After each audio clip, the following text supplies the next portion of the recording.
Hi there, Chris from Stone Age Gamer here, and welcome back to the gratuitous Rainbow Spectrum, where it is time for a 16-bit brawl. This is where we take two 16-bit games, one for Super Nintendo, one for the Sega Genesis, and pit them against each other to see which one is best. Today we are focusing on Aladdin! Aladdin for Super Nintendo, Aladdin for Sega Genesis. Two games that come up a lot when comparing these two platforms, but whose cuisine reigns supreme? Let's take a look. Whenever talking about the 16-bit console wars, Aladdin is bound to eventually come up. If you're comparing the Super NES and the Sega Genesis, there are a lot of parallel games to pit against one another to determine which console reigned supreme. Games like Earthworm Jim, Street Fighter II, Mortal Kombat, NHL 94, these were all ported to each system in extremely similar fashion. But while that can be fun, what we're here to do is compare the games that showed up in completely different forms on both platforms. This is where a console's true strengths can often manifest, as these are the games built with that specific platform's strengths in mind, and there's no better example of this than Aladdin. Disney's Aladdin was just about the most popular movie on the planet when it came out, thanks to its gorgeous animation, memorable music, and unforgettable performance by the late Robin Williams as the genie. Naturally, video game adaptations were inevitable, but instead of one company making a unified vision, both the Super NES and Sega Genesis got completely unique Aladdin games developed by different companies. Let's take a look at the contenders. Aladdin for Sega Genesis is the game that most people consider to be the superior one, and it's not hard to see why. This game was famously developed by Virgin Interactive alongside actual Disney animators to bring an amazing sense of movement to the proceedings. The resulting game is a stunningly gorgeous Genesis platformer that features a fluidity rarely seen on 16-bit platforms outside of rotoscoping. It was released in November 1993 and was an instant hit for Sega, who published the game themselves, and used it in a ton of their marketing material. Aladdin for the Super NES, though, is no slouch, even though many consider it to be the inferior version. This probably has to do with the fact that far fewer people have actually played it, since Nintendo's version was nowhere near as popular, even though it was also released in November 1993. This one was developed by Capcom, who had a long history of making fantastic Disney-themed games, and while it was a pretty nice-looking title, it didn't have the prestige of working directly with Disney animators on its side. Still, it's a well-loved classic, and has plenty of fans on its own. Now that we know what we're comparing, let's get down to business.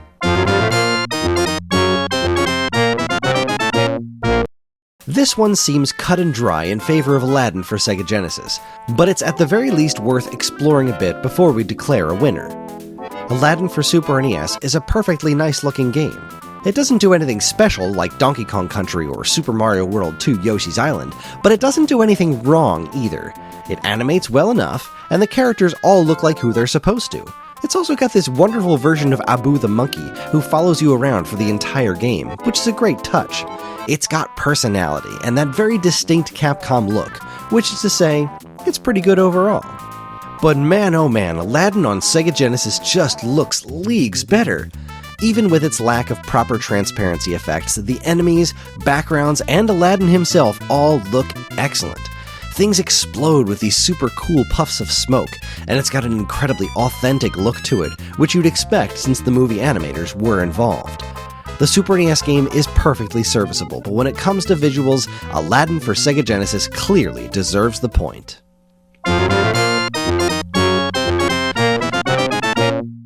Now this is a much tougher category.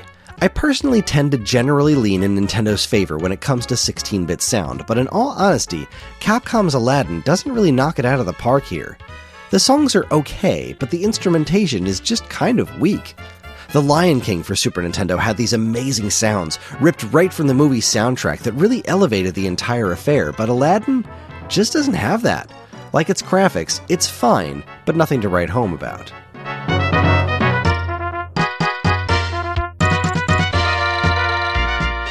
Meanwhile, the Sega Genesis unfortunately doesn't fare much better. I used to be of the mindset that the Genesis was rarely capable of producing excellent soundtracks, and boy have I been proven wrong over the last several years. I've very much since come around on that, thanks to some truly fantastic stuff that extends well beyond the Sonic the Hedgehog games. But Aladdin is not one of them. Again, the songs from the movie are there and represented well enough, well, except for the instrumentation. You see, unlike Super NES's weak, overly soft sounds, the Genesis one sounds cheap?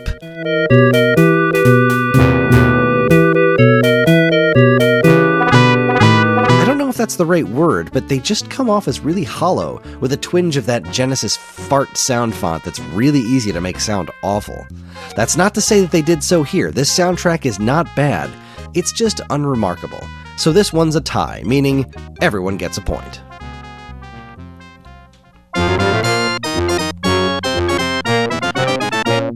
Now this category is worth 2 points, because it's honestly the most important.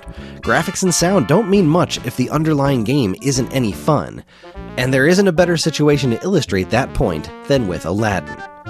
Aladdin for Sega Genesis may look spectacular, but in all my years, I can honestly say that I have never personally had any actual fun playing the game. Aladdin has a sword in this version, which is cool, but the combat is completely underwhelming. Nothing about the fighting in this game feels good at all.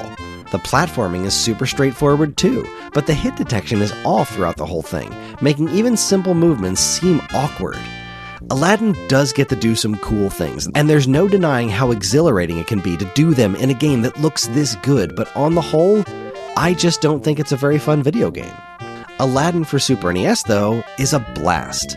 This is an area where it having been developed by Capcom shines through, because those guys really know how to make an action platformer.